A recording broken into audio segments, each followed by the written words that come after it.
What's up, guys? McBake here, and welcome to the year 2020.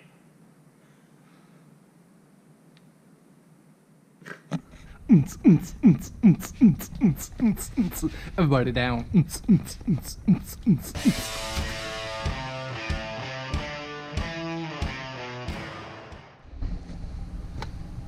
All right, so on the first step here, I went ahead and mounted the control box. And now this box, it has your inlet, which there's two different types of ways you can hook power up to this. And then it also has this longer cord that I ran down through the engine bay, and that's what your actual neons are going to hook up to. Now I wanted to mount this in the engine bay, and I'm actually going to mount it, I don't know if you can see, I'm going to mount it right underneath there, beneath the fuse box. And so that's why I wanted to run these cords first, and then this is going to be the power. And I already ran those cords down. You can see them hanging down here. That's what's going to go to all the LED strips for the Underglow. All right, so there's two different methods to powering the Underglow. The first method is nice and easy. They give you this 12 volt cigarette lighter power. Has a toggle switch right on it. So really, all you would have to do is all plug and play. Very simple, very straightforward. Plug that into your car and you can control your underlights with your cigarette lighter. However, I'm going to mount this toggle switch into my dash, and to do that, they give you the option to hardwire it in. So it's the same plug that goes to the control box, but instead you just have your power and ground, and that's what we're going to do. So let's check it out.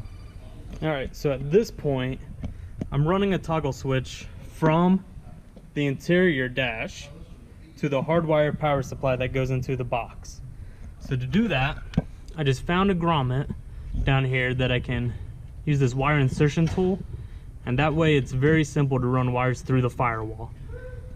I'm running two wires here because of course you need the one that's going from the battery to power the switch, and then the one from the switch to the control box. Here's the two cables I just ran through the firewall. Try to get this light set up for you guys. And you can see I put some orange electrical tape on one of them. That's the one that's going to go to the control box. All red is 12 volt. This one is control box. And so I already made me a toggle switch here that I'm going to wire it up to. These lanterns have these blanks right up here, and so I'm going to set it right there. But first, we need to crimp these, hook up the switch, and then we'll go back underneath the hood.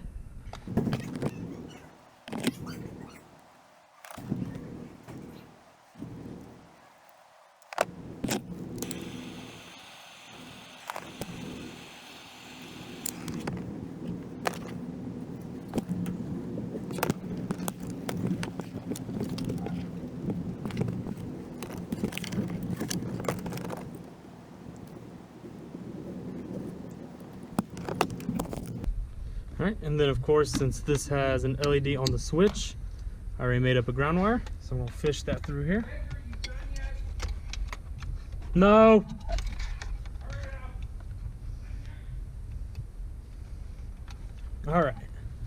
Alright guys, now it's time for the fun part. The wiring is all finished. You can see I have the cords hanging right down here, so I'm going to bring those out this way. And we actually get to start mounting our Underglow.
So there you have it. The greatest trend of the early 2000s coming back. That's right, baby. Some of you may find this really stupid. I kind of find it stupid. But in high school, I loved underlights. And now with the Mitsubishi Lancer, it's the perfect car to put underlights on. So why in the hell not? And they're so cheap now. So there you have it. The Underglow in the year 2020. But hey guys, thanks for watching along. It was an extremely fun build. It's going to be even more fun driving home right after this. And so as always, like, comment, subscribe. I promise, this and then the window tint. I do have one other project video coming up.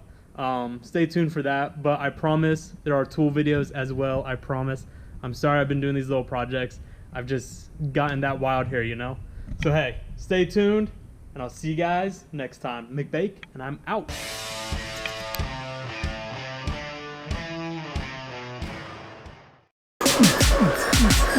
I'm already down.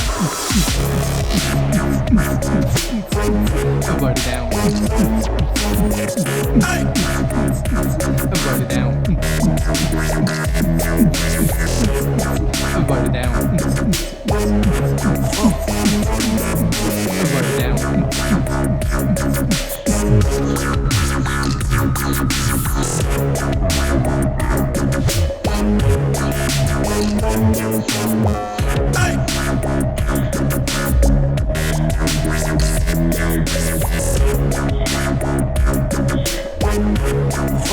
Hey!